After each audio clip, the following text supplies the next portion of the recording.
My name is Megan Wilton. I am the AR coordinator here at Helfrich. Well, I've been working in construction for the past 10 plus years.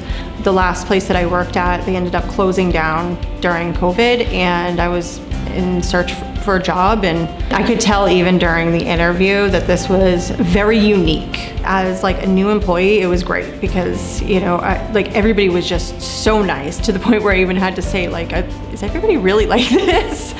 It's actually really great to come to work every single day. I love it here. I could never imagine going anywhere else.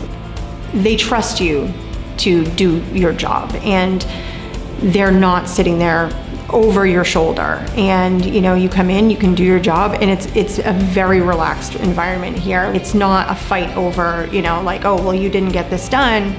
No, it's well, how can I help you get this done? How can they help you be the best person here? They understand that family is important, and you can definitely tell that from here. As a working mom, working here is fantastic. They understand that, obviously I have responsibilities outside of here, and in their mind, if you can get your work done, you can get your work done. I'm always super proud to tell people that I work here, and I wear my jackets and stuff, and I tell people about it. I'm just really glad that I was able to have the opportunity to work here, and be able to work side by side by some of the greatest people I've actually worked with.